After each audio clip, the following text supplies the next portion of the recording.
Assalamu alaikum students.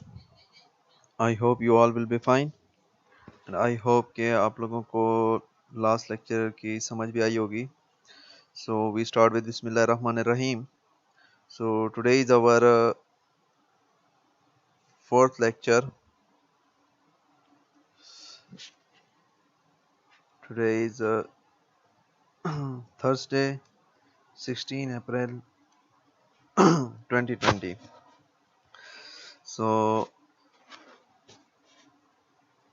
in last lecture we were studied about ways of communication. Like we have four ways of communication. We have discussed autocrine way of communication. Like if the same cell is acting as a gland or as a target cell, it is known as autocrine way of communication. And we have discussed paracrine way of communication, like uh, if the cell is secreting its secretion into its surroundings, then neighboring cells are its target cells. It's a paracrine way of communication. Exocrine way of communication, if the two cells are far away from each other and they are secreting, and the gland cells are secreting their secretion into duct, and this duct carry the secretion to the target cell. This is known as exocrine way of communication. We have studied about the endocrine way of communication, like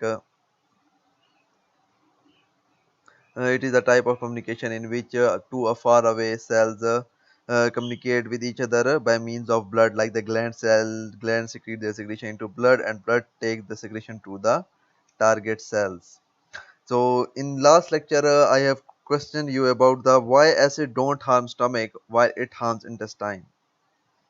So इसका answer मैंने वहाँ comments में भी explain किया था. हमारे पास क्या होता है कि जो स्टमक है उसकी म्यूकस लेयर बहुत ज़्यादा थिक होती है, और इसीलिए वो जो है, क्योंकि हमारे पास म्यूकस जो है it is a basic substance ना, तो ये उसके एसिड को न्यूट्रलाइज कर लेता है. तो हमारे पास जो स्टमक की ओरिजिनल वॉल है which is made up of cells, उस तक एसिडिटी नहीं पहुंचती, तो उनकी वो हार्म नहीं होती.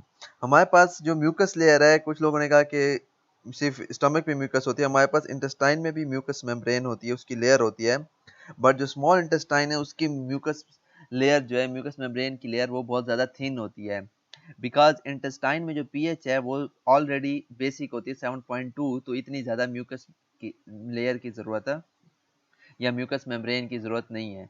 इंटेस्टाइन में म्यूकस मेम्ब्रेन क्यों रखी जाती है? बिकॉज जो प्रोटीन की डाइजेशन का एंजाइम है ट्रिप्सिन, तो वो इंटेस्टाइन में प्रोटीन की डाइजेशन करता है. अगर म्यूकस मेम्ब्रेन नहीं होगी, डायरेक्ट इंटेस्टाइन के सेल्स अटैच होंगे, वो इंटेस्टाइन में होंगे, तो वो उन सेल के ऊपर के जो प्रोटीन्स है उनको भी डाइजेस्ट कर सकते हैं, उन सेल के मेम्ब्रेन सेल कंटेंट्स को भी डाइजेस्ट कर सकते हैं.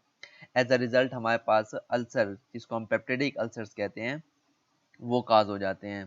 ठीक है, हमारे पास अब यहाँ पे एक क्वेश्चन, चलें ये मैं आपसे एक क्वेश्चन पूछूंगा. तो हमारे पास इंटेस्टाइन को इसीलिए, जैसे ही जो काइम एसिडिक काइम वो जैसे ही डुओडेनम में इंटर होते हैं तो पेनक्रियाटिक जूस की सिक्रीशन हो जाती है, और पेनक्रियाटिक जूस की सिक्रीशन में बहुत बड़ी तादाद में बाइकार्बोनेट्स होते हैं, और वो बाइकार्बोनेट्स क्या करते हैं, वो काइम की एसिडिटी को न्यूट्रलाइज कर लेते हैं ताकि इंटेस्टाइन को नुकसान ना पहुंचे. अब ये क्यों किया जाता है? बिकॉज इंटेस्टाइन की थिन लेयर है म्यूकस की, and it can't handle the acidity that is coming from stomach. वो न्यूट्रलाइज तो कर लेगी, लेकिन वो एसिड का लेवल इतना ज्यादा होता है कि वो सही तरह से न्यूट्रलाइज नहीं कर सकती. तो as a result mucus layer को क्रॉस करके एसिड जो है वो आपके सेल्स तक जा सकता है और वहां पे इन्फ्लेमेशन और अल्सर प्रोड्यूस कर सकता है. तो इसीलिए वहां पे पेनक्रियास जो है बाइकार्बोनेट आयंस सिक्रीट करता है. ठीक है, तो ये तो हमारे पास आंसर हो गया क्वेश्चन का. Now we move towards the next topic. Today we will discuss several terms like gland. So I have tell you what is gland: a cell or a group of cells which secrete something. Simple definition of gland is कोई भी cell है या group of cell है और अगर वो कुछ secrete कर रहा है, इट इज ग्लैंड. और अगर हम इसकी एक प्रॉपर डेफिनेशन देखें, a group of structurally and functionally specialised cells that produce chemical substances needed in the metabolic processes of the body.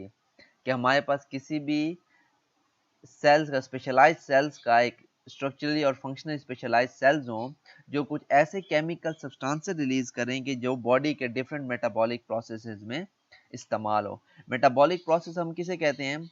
Like metabolic process कहते हैं any type of chemical reaction going on in living organism या living body, it is known as metabolic reaction. ठीक है, अगर वो lab में हो रहा है तो उसको हम केमिकल रिएक्शन कहते हैं, लेकिन अगर कोई भी किस्म का किसी भी किस्म का केमिकल रिएक्शन बॉडी के अंदर या लिविंग ऑर्गेनिज्म या लिविंग थिंग के अंदर हो रहा है तो उसको हम मेटाबॉलिक प्रोसेसेस कहते हैं। अगर उसमें कोई चीज बन रही है तो हम कहते हैं कंस्ट्रक्टिव मेटाबॉलिज्म है, अगर वो टूट रही है तो हम कहते हैं डिस्ट्रक्टिव मेटाबॉलिज्म है। ठीक है, इसे हम इसी तरह एनाबॉलिज्म और कैटाबॉलिज्म भी है। अच्छा, सो we have studied that there are 5 types of glands in the body। हमने ways of communication पढ़ी, तो इसी तरह हमारे पास glands की भी 5 types हैं। like autocrine gland are those which secrete their secretion on their own surface, कि जो अपनी secretion अपनी surface पे secrete करें उनको हम autocrine glands कहते हैं। paracrine glands are those which secrete their secretion in surrounding, like जो paracrine way of communication था उसमें जो surroundings में जो neighboring cells में secretion secrete करते हैं उनको हम पैराक्राइन ग्लैंड कहते हैं। एक्सोक्राइन ग्लैंड और ducted gland, exocrine gland are also known as ducted glands which secrete their secretion into ducts. अच्छा, वहां पे हमने जो पढ़ा था एक्सोक्राइन वे ऑफ कम्युनिकेशन, वहां पे हमने एग्जांपल ली थी पेनक्रियाज की। ठीक है, वहां पे हम कम्युनिकेशन की बात कर रहे हैं। कम्युनिकेशन जब भी होगी तो एक ग्लैंड होगा तो दूसरा टारगेट सेल होगा, लेकिन हाँ, जरूरी नहीं है कि जब भी ग्लैंड कुछ सिक्रीशन सिक्रीट करे तो वो जाहिर बात कि वो लाजमी किसी टारगेट सेल पे जाए। लाइक हमारे पास जो स्वेट ग्लैंड्स हैं तो वो बाहर बॉडी के बाहर पसीना सिक्रीट करते हैं, तो इसका कोई टारगेट सेल नहीं है स्वेट ग्लैंड्स का। ठीक है, लाइक हमारे पास टीयर ग्लैंड्स हैं, टीयर ग्लैंड्स का कोई टारगेट सेल नहीं है। आ रही है ना समझ? लाइक हमारे पास जो गैस्ट्रिक ग्लैंड्स है स्टमक के, वो अपनी सिक्रेशन स्टमक में रिलीज करते हैं जो फूड पे एक्ट करती है, किसी टारगेट सेल पे एक्ट नहीं करती। तो हमारे पास जरूरी नहीं है कि जो ग्लैंड सिक्रीशन सिक्रीट करे वो लाजमी जाके किसी सेल पे एक्ट करे, किसी दूसरे सेल पे जिसको हम टारगेट सेल कहते हैं। वो ऐसे ही किसी और मेटाबॉलिक प्रोसेसेस में भी इस्तेमाल हो सकता, तो वो दूसरे मेटाबॉलिक प्रोसेसेस में भी यूज हो सकती है। लाइक हमारे पास एक्सोक्राइन ग्लैंड्स है जिनको हम डक्टेड ग्लैंड्स कहते हैं, तो हमारे पास टीयर ग्लैंड्स हैं, वो टीयर डक्ट के थ्रू टीयर बाहर आता है तो उसका और कोई भी जो है टारगेट सेल नहीं है। इसी तरह स्वेट ग्लैंड्स हैं, उनका भी कोई टारगेट सेल नहीं है। वहां पे मैंने एग्जांपल ली थी पेनक्रियाटिक या पेनक्रियाज की, कि जो हमारे पास एसिनार सेल्स हैं वो सिक्रीशन सिक्रीट करते हैं, तो वो फूड को तो डाइजेस्ट करते हैं, लेकिन उसका एक और फंक्शन था कि उसमें एक केमिकल होता है जो जाके एंटीरोपेप्टाइडेज, जो इंटेस्टाइनल सेल्स हैं उन पे एंटीरोपेप्टाइडेज प्रेजेंट होता है। वो एंटीरोपेप्टाइडेज जो एक्टिवेट करता है ट्रिप्सिनोजेन को ट्रिप्सिन में। तो अब इस केस में जो है टारगेट सेल्स प्रेजेंट हैं, तो उसको हम exocrine way of communication.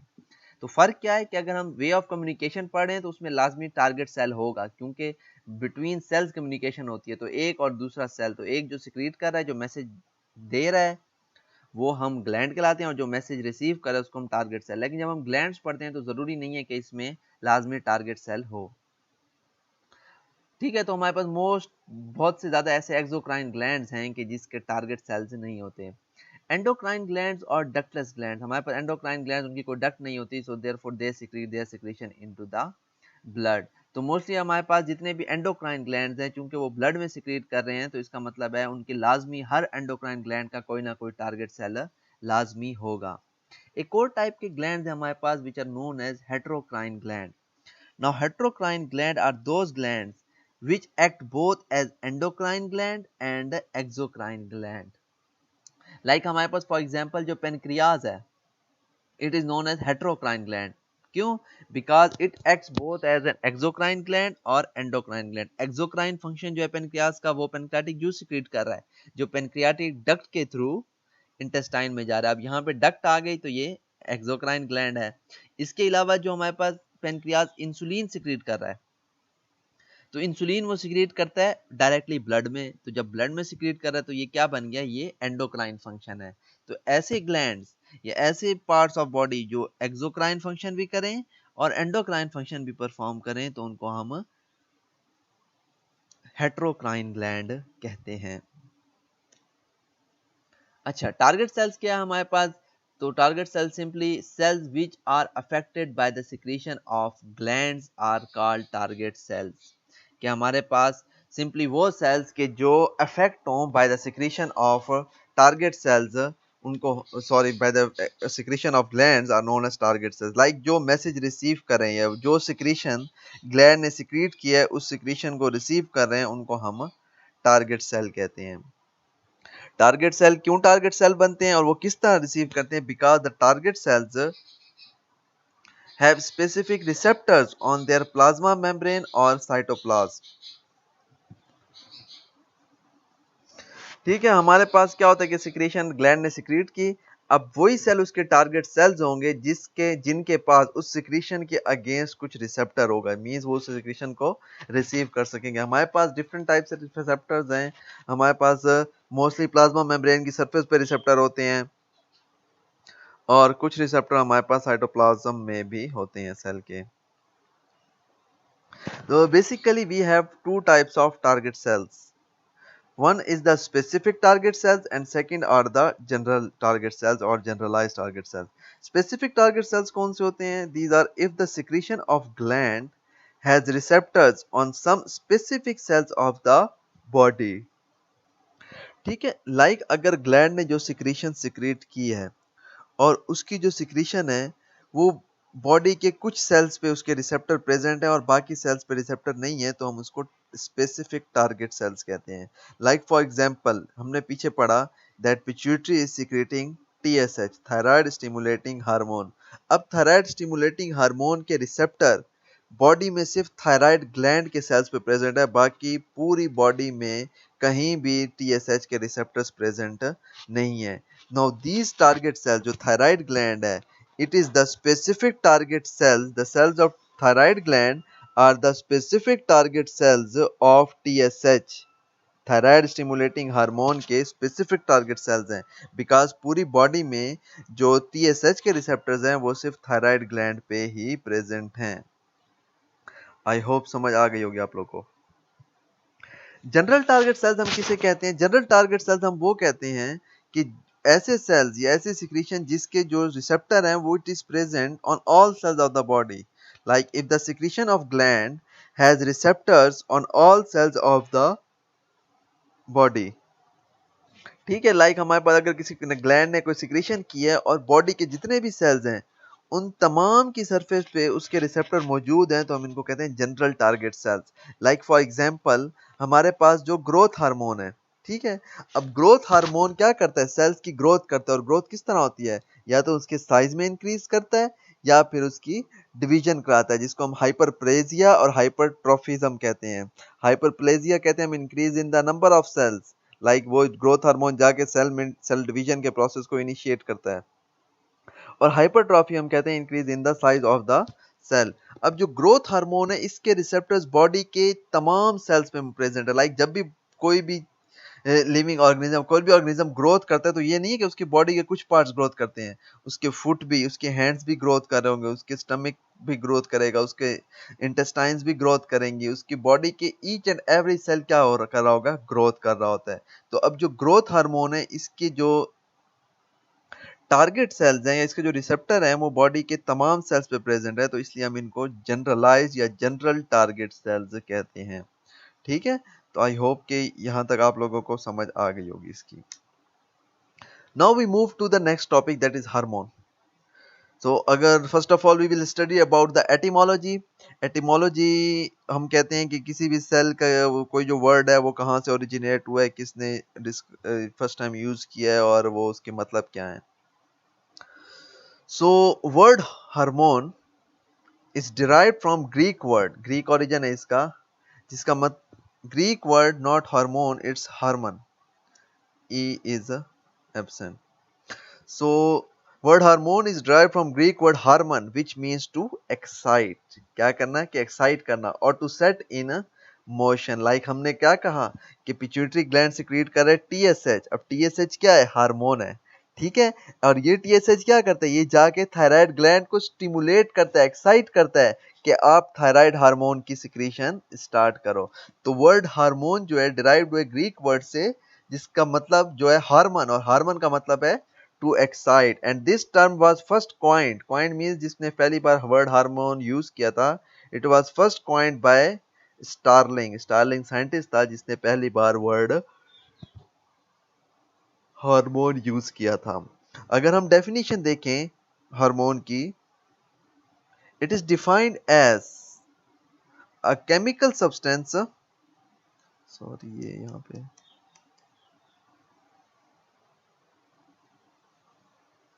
it is defined as a chemical substance secreted to the body fluids by one cell or group of cells and has a physiological role on other cells of the body.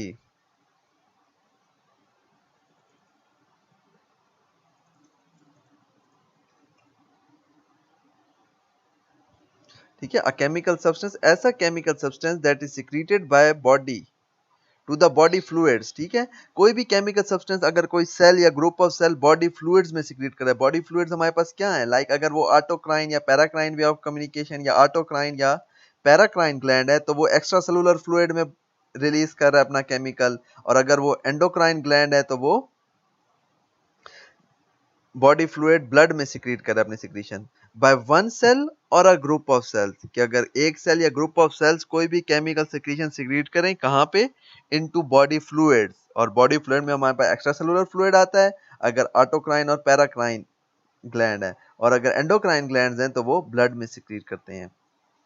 And has a physiological roll on other sales of the body, ये चीज important है कि उसका physiological role हो दूसरे body के sales पे, like अगर उसका कोई टारगेट सेल नहीं है, लाइक हमारे पास मैंने आपको एक बताया स्वेट ग्लैंड्स, अब स्वेट ग्लैंड जो केमिकल सिक्रीट कर रहा है sweat, it is not known as hormone because वो सिर्फ रिलीज हो रहा है, उसका किसी दूसरे सेल्स पे या टारगेट सेल्स पे कोई फिजियोलॉजिकल रोल नहीं है, उसका कोई किसी और दूसरे सेल पे उसका कोई फंक्शन नहीं है। लाइक टीयर ग्लैंड्स जो हैं वो टीयर सिक्रीट करें, now tear is, we do not call tear as a hormone, ठीक है, बिकॉज क्योंकि टीयर जाके किसी दूसरे सेल पे जाके कोई फिजियोलॉजिकल रोल प्ले नहीं करता।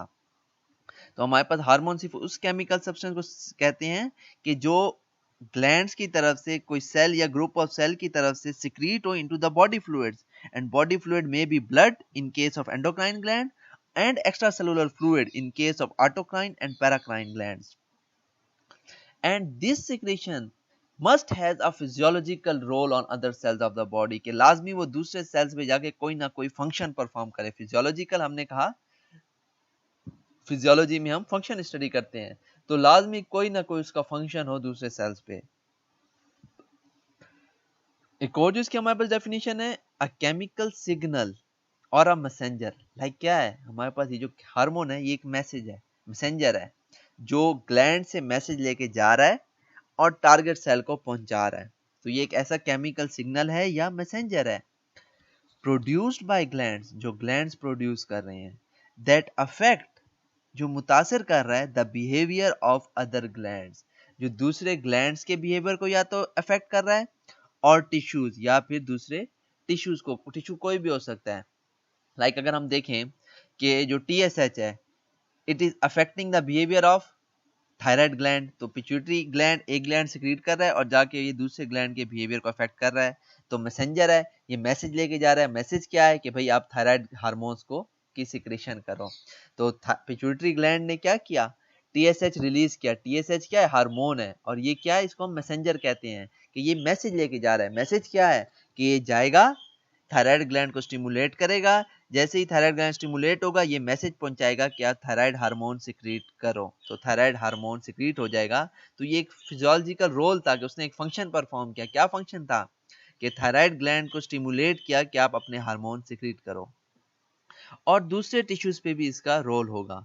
दूसरा क्या है, एंड इन्फ्लुएंस द मेटाबॉलिज्म, और इसका या तो किसी मेटाबॉलिक प्रोसेस पे इसका रोल हो, आइदर इट अफेक्ट ग्रोथ, अगर हमारे पास हमने पढ़ा कि अगर ग्रोथ हार्मोन है तो उसका ग्रोथ पे रोल होगा। Development of body, body development हम किसे कहते हैं कि वो सिंपल स्टेज से कम्प्लेक्स स्टेज की तरफ जाए। एंड होम्योस्टेसिस, लाइक हमने पीछे होम्योस्टेसिस की एग्जांपल पढ़ी कि जिसमें हमने थर्मोरेगुलेशन का कंट्रोल पढ़ा था, ठीक है, उसमें भी हमारे पास ये पिट्यूटरी ग्लैंड और थायराइड ग्लैंड इन्वॉल्व थे, ठीक है। तो इसीलिए हमारे पास तो हार्मोन क्या है, ऐसा केमिकल सिग्नल और ऐसा मैसेंजर है जो ग्लैंड से लेके मैसेज कहाँ जाता है, दूसरे ग्लैंड्स के रोल को अफेक्ट करता है या दूसरे टिश्यूज को, और क्या क्या चीज को इन्फ्लुएंस करता है, मेटाबॉलिज्म को इन्फ्लुएंस करता है, डेवलपमेंट ऑफ बॉडी को, ग्रोथ ऑफ बॉडी को, और होम्योस्टेसिस को इन्फ्लुएंस करता है या उनको कंट्रोल करता है, उसको हम हार्मोन कहते हैं। आई होप समझ आ गई होगी। अभी भी कोई अगर कंफ्यूजन है so you can ask this in comments. So we have different types of hormones. So first of all we will discuss the types of hormones on the basis of their secretion, like the location of their secretion or the origin कि कहाँ से secrete हो रहे हैं. So on the basis of secretion and their effect, hormones are of following types. Like first are the local hormones. They are secreted in surrounding of gland and has local effects. Like we have studied, local hormone कौन secrete करेगा? Autocrine gland and paracrine gland के जिनका local effect हो surrounding areas में extra cellular fluid में secrete करें।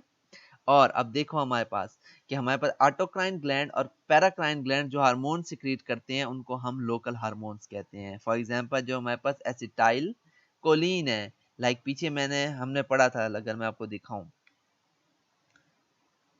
जो हमारे पास यहाँ पे अगर आप देखें जो दो न्यूरॉन्स हैं, अब ये सिक्रीट कर रहा है और इसके नेबरिंग सेल पे इसका अफेक्ट है। So it is paracrine gland, और ये जो सिक्रीशन सिक्रीट कर रहा है एसिटाइल कोलिन जिसको हम न्यूरोट्रांसमीटर कहते हैं, ये हमारे पास लोकल हार्मोन कहलाएगा। ठीक है, एग्जाम्पल की समझ आ गई। लाइक ये देखिए हमारे पास ये एक सिग्नल ग्लैंड है हमारे पास पैराक्राइन ग्लैंड, ये सिक्रीशन सिक्रीट कर रहा है, ये टारगेट सेल है। तो ये जो हमारे पास केमिकल सिक्रीट हो रहा है, now this chemical is known as local hormone.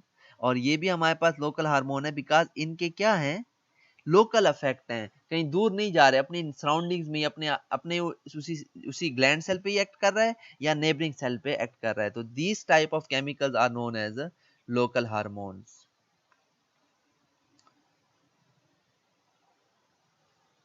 ठीक है, जो हमारे पास सेकंड है, they are classical hormones.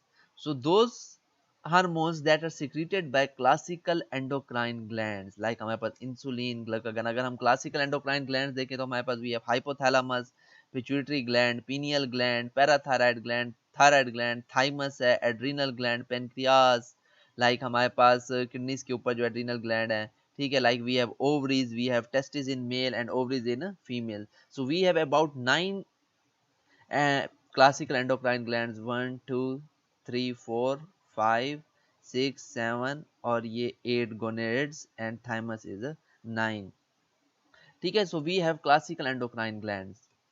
Classical endocrine glands इनको हम क्यों कहते हैं ये बाद में इंशाल्लाह हम डिस्कस करेंगे। तो हमारे पास इन ग्लैंड्स की कोई भी सिक्रीशन होगी, जो हमने 9 टाइप्स ऑफ ग्लैंड्स पढ़े हैं, इनकी कोई भी सिक्रीशन होगी तो उनको हम क्लासिकल हार्मोन्स कहेंगे। और जाहिर बात है कि ये सिक्रीशन एक्स्ट्रा सेलुलर फ्लूइड में सिक्रीट नहीं करते, बल्कि ये सिक्रीशन एंडोक्राइन ग्लैंड है तो ये सिक्रीशन ब्लड में सिक्रीट करेंगे। The third type is neurohormones. Neurohormones, they are synthesized by neurons of central nervous system. तो हमारे पास जो भी केमिकल अगर सेंट्रल नर्वस सिस्टम में सिंथेसाइज हो रहे हैं, जो भी हार्मोन्स, तो उनको हम न्यूरो हार्मोन्स कहेंगे। Like for example we have ADH, anti diuretic hormone, oxytocin and hormones of hypothalamus. Like अगर मैं आपको दिखाऊं, लाइक ये हमारे पास जो हमारे पास हार्मोन्स ऑफ ब्रेन है, ठीक है, जो न्यूरॉन्स ऑफ ब्रेन है, ये न्यूरॉन्स, अब जो भी चीज हमारे पास न्यूरॉन, एक न्यूरॉन है, इसे दूसरे न्यूरॉन पर मैसेज पहुंचाना है, तो मैंने आपसे कहा न्यूरोट्रांसमीटर सिक्रीट करेगा, तो उस न्यूरोट्रांसमीटर को हम क्या कहते हैं, न्यूरो हार्मोन। यहाँ पे मैं आपको एक कंफ्यूजन क्लियर करता जाऊं। ठीक है, हमने यहाँ पे पीछे मैंने आपको एग्जांपल दी, किधर है, यहाँ पे, कि एक न्यूरॉन दूसरे न्यूरॉन को मैसेज भेज रहा है, तो यहाँ पे इसको मैंने लोकल हार्मोन कहा। अब यहाँ पे डिफरेंस क्या है, अगर वो न्यूरॉन सेंट्रल नर्वस सिस्टम के ब्रेन के हैं, ठीक है, तो या स्पाइनल कॉर्ड के है, और वो न्यूरॉन्स अपने सेकंड न्यूरॉन को सिक्रीशन कर रहे हैं और न्यूरोट्रांसमीटर रिलीज कर रहे हैं, तो तब हम उसको न्यूरो हार्मोन कहेंगे।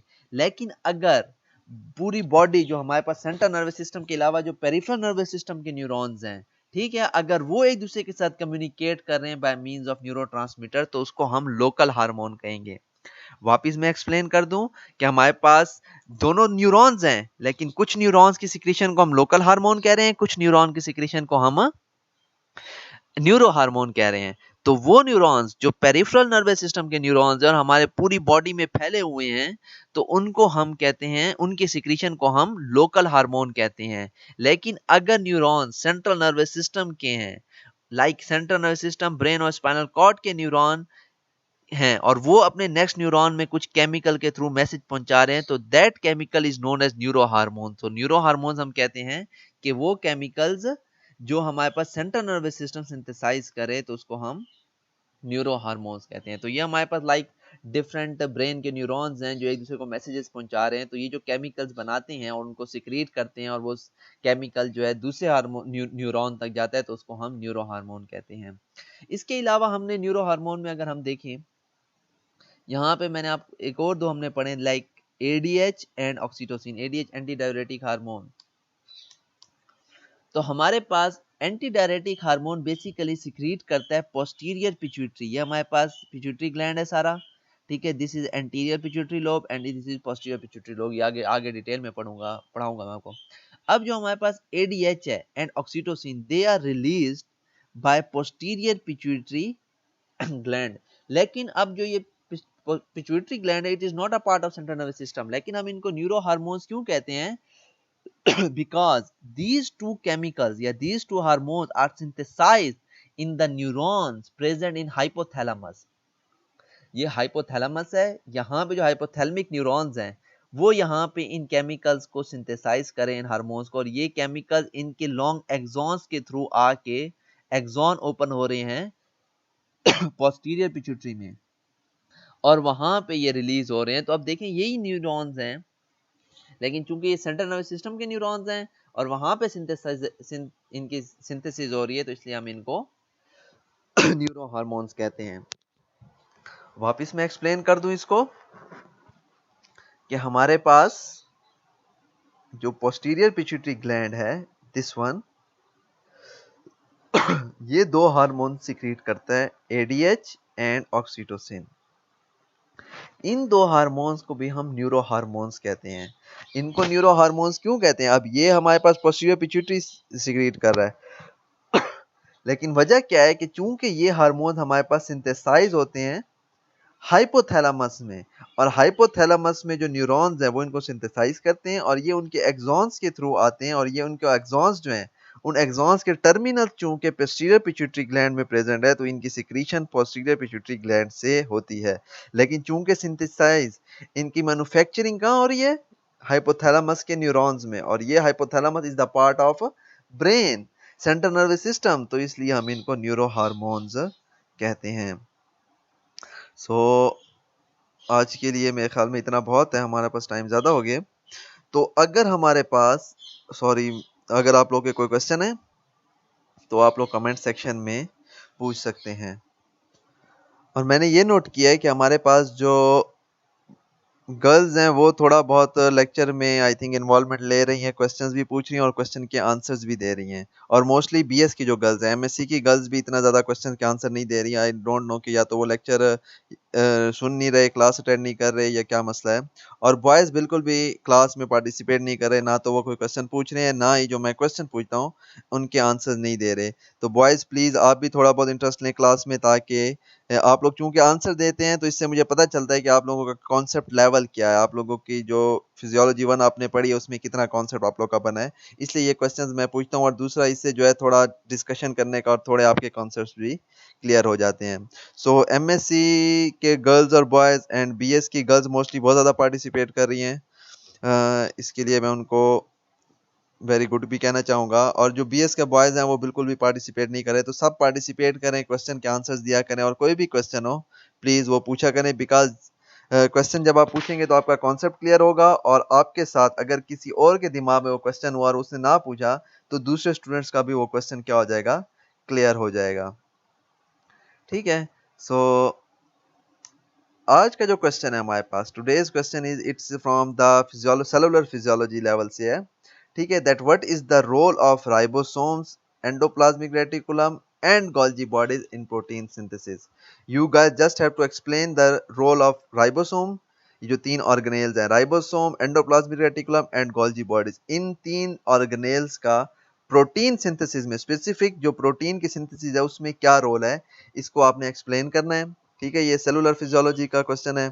तो इसमें मैं आपको ये कि इंस्टेड ऑफ के मैं इसलिए क्वेश्चन पूछता हूँ कि आप लोग अपने दिमाग से दें। ठीक है, ये नहीं क्या करें कि आपने गूगल से सर्च किया और वहां से आपने क्वेश्चन स्टडी किया।